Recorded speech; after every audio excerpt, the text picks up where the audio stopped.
Olá, boa noite. Eu sou a professora Flor Silva e estou aqui estreando esse canal. Esse canal é uma sala de aula, uma sala de bate-papos. E se você está vendo este vídeo, é porque eu tomei coragem de postá-lo. Já tem algum tempo que eu quero fazer esse canal, quero dar a minha participação, né, na atual conjuntura da sociedade, mas a gente sempre fica pensando se a gente é capaz, se não vai passar vergonha, se de repente vai ser mal interpretada, enfim, aí a gente fica nessa de será que vale a pena? Será que não vale? Mas aí eu decidi que pelo menos vou fazer esse vídeo piloto e vou tentar, dependendo aí da devolutiva de vocês. Então, por isso eu já peço que vocês aí curtam, compartilham o vídeo, o máximo que vocês puderem, principalmente em grupos de WhatsApp, em grupo de Facebook, para me ajudar de repente a ter mais pessoas e o YouTube entender que esse canal deve ser propagado, tá bom? Se vocês gostarem e me darem a honra de se inscreverem também, eu ficaria bastante feliz e agradecida.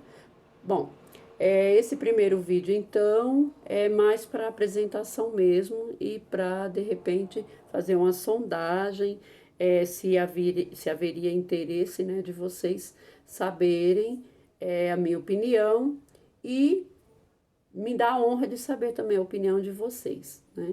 Então, assim, ontem foi o que me decidiu fazer pelo menos esse vídeo piloto aqui. Nós tivemos dois fatos, assim, na nossa sociedade brasileira, né? Dois, só vou citar dois.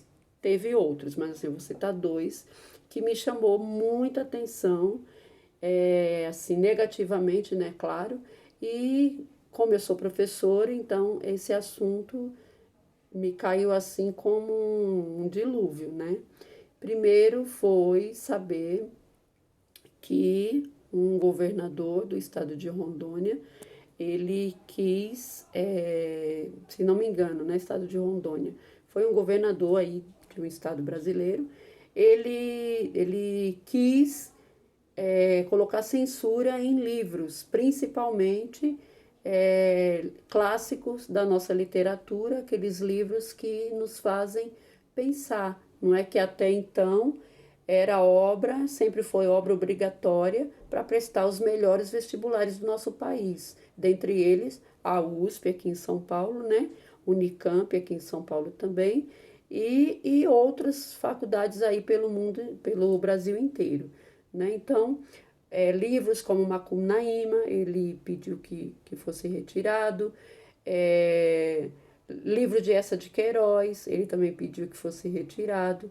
Machado de Assis. Então, assim, a gente fica pensando, né? O que essas pessoas, que eu não quero nem sequer mencionar o nome, têm de intenção com isso, né?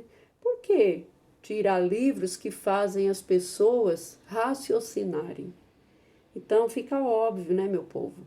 Porque uma sociedade ignorante é uma sociedade passível de ser dominada, não é? Se eles emburrecer ainda mais a população, não é? Eles vão ter massa de manobra, eles vão ter gado para governar por mais 30, 50, 60 anos, né?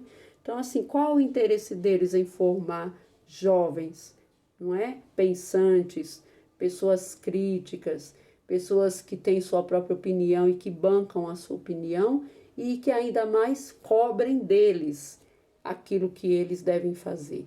Porque tudo aqui, todos eles que lá estão, não são deuses, são pessoas eleitas, são funcionários públicos, são funcionários daqueles que os colocaram lá, ou seja, são funcionários do povo.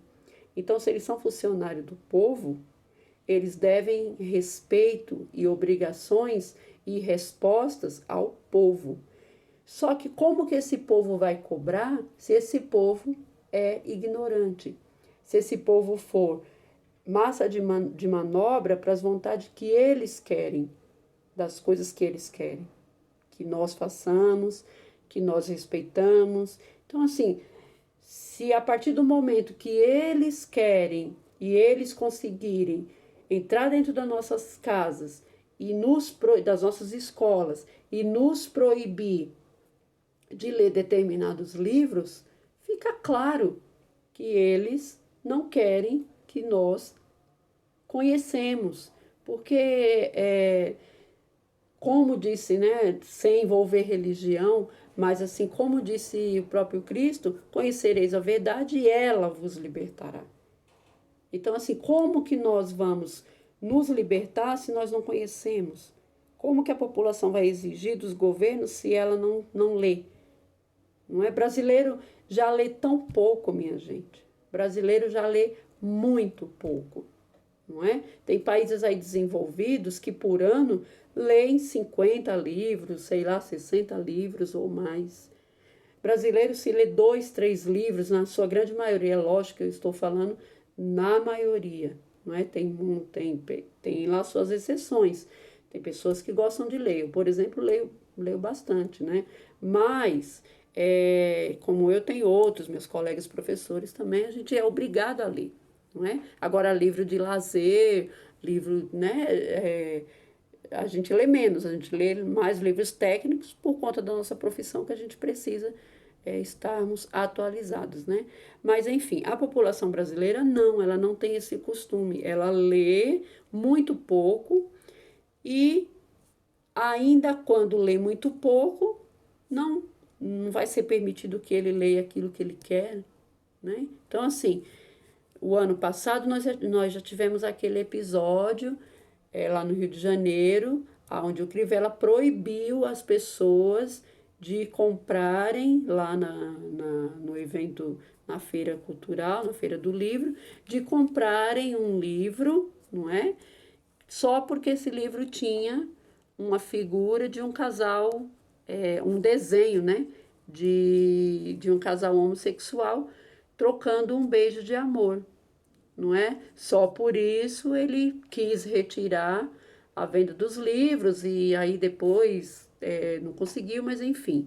Mas já teve todo esse problema. Aí agora vem o outro governador e por um decreto, sei lá, uma solicitação, um pedido, uma ordem, diz que não se pode ler um monte de livros. E qual é o próximo passo agora que a gente vai esperar? Que eles queimem as pessoas na fogueira? Porque foi assim que aconteceu nas outras sociedades, não é?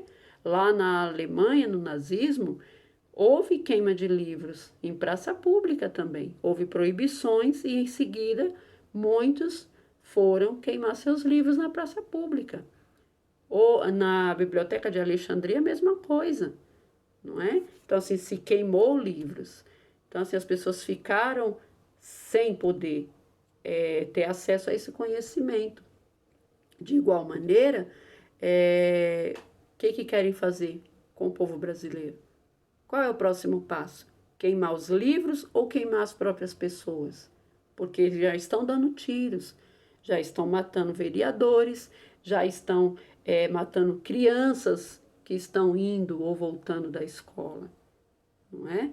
Já estão matando pretos favelados, encurralados lá na comunidade porque estão participando de baile funk, não é? Já mataram no ano passado uma família, mataram um homem de uma família que estava voltando de um chá de bebê com 80 tiros, e isso foi acidental. Então, assim, quando nos proíbem de ler determinados segmentos, qual é o próximo passo? Será que não vai ser nos proibir de comunicarmos uns com os outros? Será que não vai ser cortando a nossa internet e nos proibindo de conversarmos com os nossos vizinhos, com as pessoas que a gente queira conversar, fazer um vídeo e divulgar na internet? Então, isso é muito grave. Então, assim, essa foi uma das razões, assim, que me fez perder, entre aspas, o medo de pôr minha cara a tapa, sabe? De me apresentar, fazer esse vídeo e divulgar e ver no que dá. Se 10 pessoas verem o vídeo e curtirem e compartilharem, para mim, de verdade, já vai ser uma grande honra. Eu já vou dormir feliz. Por quê? Porque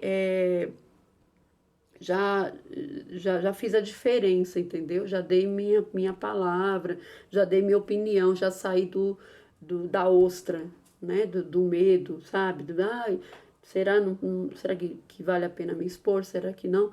Não quero mais saber disso, entendeu? Se uma pessoa só ver e achar bacana e comentar e achar, nossa, que já vai ser maravilhoso, não é?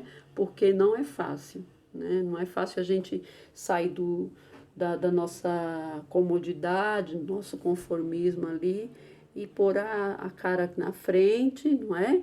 E falar da nossa opinião e ficar exposto a julgamentos, né? Que podem tanto ser favoráveis como não pode, não é? E de repente a gente se vê na situação de repensar, não é? Mas enfim, estou aqui, né? E se der certo, bem, se não der também, pelo menos eu fiz a minha parte, né?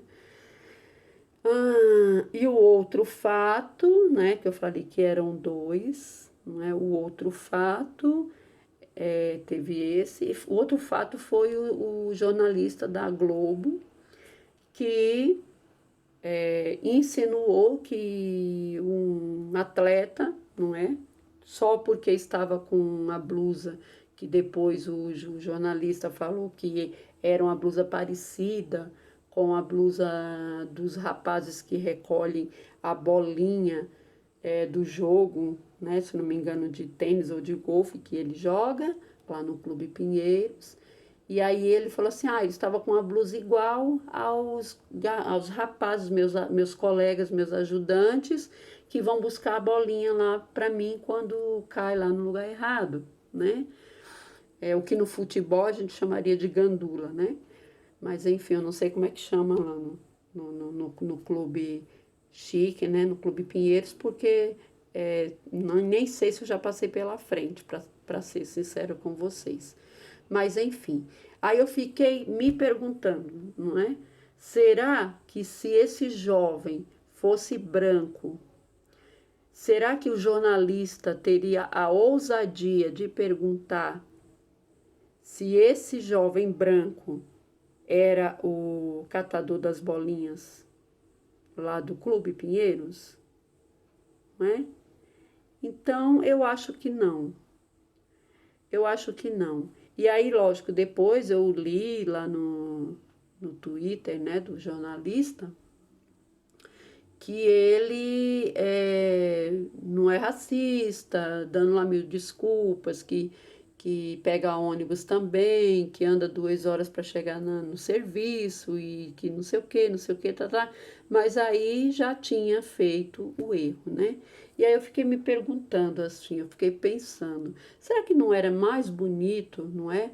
Esse jornalista chegar lá na rede social dele, em vez de ficar digitando, escrevendo aquele monte de desculpa lá, ele chegar e botar a cara na frente das câmeras, né? Ou então chamar esse jovem novamente, né? Porque não deve ter muitos jovens negros, não é?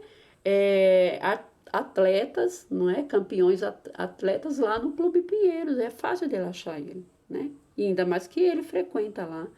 Então, assim, não seria mais bonito ele chamar esses artistas, esse rapaz, e fazer uma live, fazer um vídeo e divulgar, pedindo desculpas para ele, não é? Reconhecer que realmente foi uma postura racista, não é?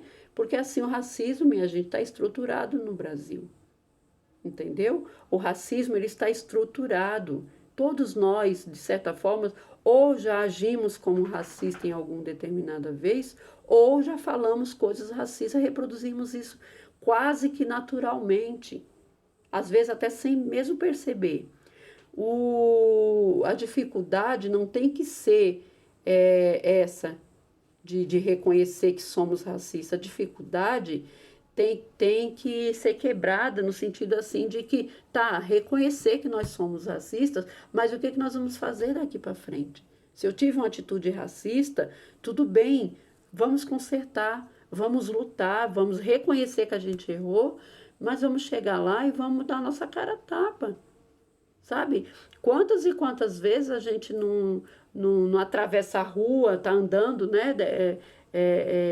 E aí vem uma pessoa diferente, porque a gente acha que é diferente, enfim, porque eu não sou, eu sou negra também, prova disso é o meu cabelo, e graças a Deus, porque somos um povo forte, somos um povo milenar.